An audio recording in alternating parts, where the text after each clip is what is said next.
भाजपा प्रदेश अध्यक्ष डॉक्टर सतीश पूनिया ने बड़ा बयान देते हुए कहा है कि वे मुख्यमंत्री पद के दावेदार नहीं हैं। जोधपुर में फर्स्ट इंडिया से खास बातचीत में पूनिया ने कहा कि फिलहाल वे प्रदेश अध्यक्ष हैं और उपचुनाव जीतने पर पार्टी का फोकस है। पूनिया से खास बातचीत की सहयोगी राजीव गौड़ ने।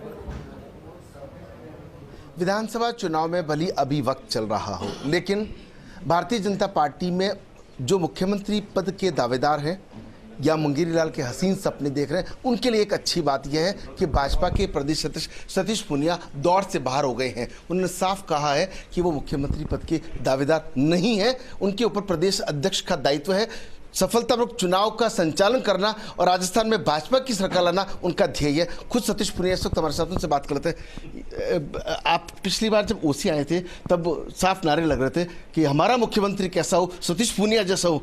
आज आप रेस से बाहर हो गए। नहीं, किसने किया? आपने?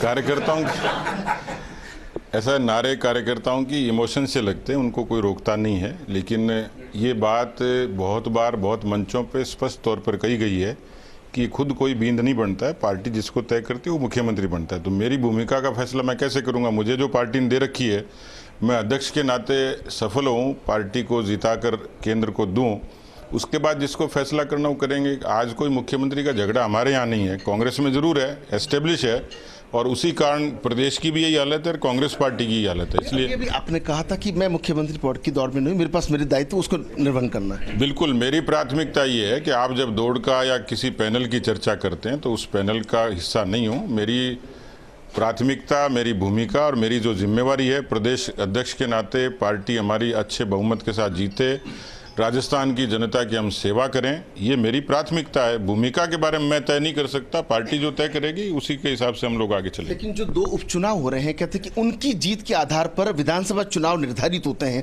दो विधानसभा उपचुनाव जो हो रहे हैं, उनकी कैसी तैयारी है, कैसे रणनीति से उनको निकाल पाएंगे आप? देखिए, ऐसा है कि किसी उपचुनाव की जीत और हार न तो किसी का भविष्य तय करती है, न किसी सरकार का करती है, क्योंकि वहाँ की परिस्थितियाँ, वहाँ की भौगोलिक और सामाजिक समीकरण ये तय करते हैं। अभी राजस्थान में पहली बार हुआ है कि सत्ता के खिलाफ पंचायती राज में जनता ने मैंडेट दिया है। 27 में से 17 जिला प्रमुख भारतीय जनता पार्टी के हैं। पिछली बार 6 चुनाव में 3 हम लोग जीते, तो क्या कांग्रेस के मुख्यमंत्री ने इस्तीफा थोड़ी दिया है? तो इसलिए ये चुनाव जब होते हैं तो उसमें उनकी परिस्थितियाँ अलग होती हैं। लेकिन जब 23 आएगा तो 23 में सरकार के खिलाफ इतने सारे मुद्दे होंगे जो एंटी इनकम्बेंसी है। एक तो राजस्थान की जनता धारणा पर विश्वास रखती है, परसेप्शन पे करती है कि एक बार बीजेपी और एक बार कांग्रेस। दूसरा, सरकार के खिलाफ जो एंटी इनकम्बेंसी होती है वो सरकार की हार का कारण होती है।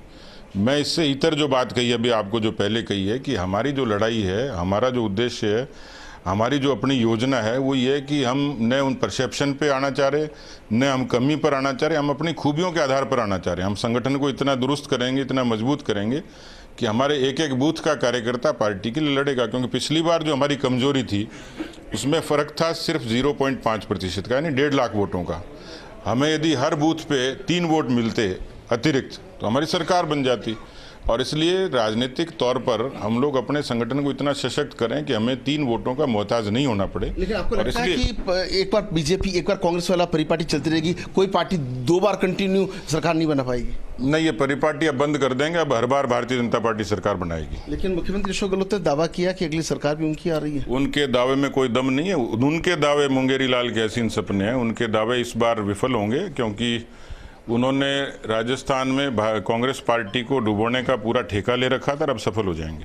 लेकिन सर, आपको नहीं लगता कि जिस तरीके से बीजेपी के बारे में कांग्रेस कहती है कि जो इंटरनेशनल पार्टी की बात करके अंतर्राष्ट्रीय स्तर बेस पार्टी बन गई है, मिस कॉल देकर के पार्टी बनाई गई है? नहीं, उनकी तो मिस कॉल से ही नहीं बनती। हमारी दुनिया की इस समय 17 करोड़ मेंबरशिप है। और आप तो मिस कॉल को छोड़िए, 1885 की कांग्रेस पार्टी जो कश्मीर से लेकर कन्याकुमारी तक, कच्छ से लेकर कामरूप तक राज करती थी, अभी जुम्मा 3 प्रदेशों में सरकार है। पंजाब में भी पाए हिल रहे हैं, छत्तीसगढ़ में भी हिल रहे हैं, राजस्थान में क्या होगा कोई कह नहीं सकता। 3 प्रदेशों की सरकार है, इतनी बड़ी राष्ट्रीय पार्टी है।